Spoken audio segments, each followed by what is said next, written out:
Parcours Jeunes et FLS est une réponse au questionnement que les jeunes peuvent avoir sur leur façon d'avancer dans la vie. L'éducation, ce n'est pas seulement apprendre une matière, ce n'est pas seulement apprendre une langue, c'est cheminer. Ce n'est pas pour rien que ça s'appelle parcours. Parce que nous avons voulu essayer d'être avec les jeunes. Ils nous ont précédés parce que c'est eux qui ont choisi le thème. Mais ensuite, ils se sont arrêtés avec nous pour nous permettre de les accompagner. Et nous, on a essayé de les accompagner avec les réflexions de professionnels qui ont écrit, par exemple, un article plus poussé, ou 2 articles, ou un autre reportage, ou qui ont fait un film sur le thème, pour essayer de dire, voilà, votre problème, c'est celui de l'inclusion. Votre problème que vous avez soulevé, c'est celui des défis de la science. Les 18 reportages ont été réalisés par des étudiants de la cité collégiale. Ils ont choisi eux-mêmes leur thème et ils ont fait le montage vidéo eux-mêmes. Nous, on a décidé de prendre ces vidéos-là pour construire du matériel pédagogique qui permettrait aux jeunes francophones de la région de parler aux francophiles, à ceux qui souhaitent apprendre le français. Il y a vraiment une communication qui s'établit.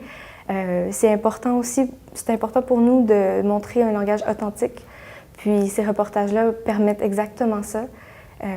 Les jeunes journalistes explorent leur région et les enjeux, les présentent à travers le manuel aux francophiles de la région. Donc c'est pas juste le langage qu'ils apprennent, mais c'est aussi la culture, l'environnement qui les entoure d'un autre point de vue.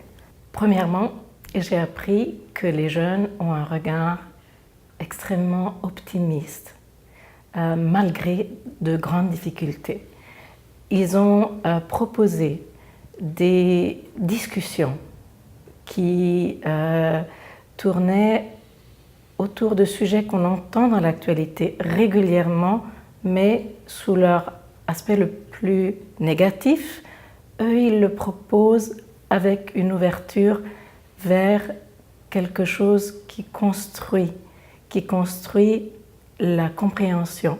Donc, ce n'est pas seulement la compréhension de la langue que l'on aborde avec les sujets proposés, mais c'est une compréhension interculturelle, parce que ça va au-delà des frontières canadiennes, et une intercompréhension sociale qui pousse finalement vers le développement de compétences qui vont au-delà de simplement la compétence langagière. Moi, comment je le vois, le but du livre, c'est de permettre aux apprenants du français langue seconde, à ce niveau-là, d'avoir un contact avec le français authentique canadien. C'est pas quelque chose qui est disponible facilement, un manuel qui permet d'explorer le français qui est parlé au Canada. Puis ça permet exactement ça, de leur montrer qu'il y a des variétés, qu'il y a des expressions, puis que c'est très, très flexible. Les façons de parler qu'on a ici sont différentes du français standardisé qu'on apprend dans les livres. À ce point-là, ils sont capables d'identifier, d'être flexibles, d'apprécier les nuances qu'il peut y avoir.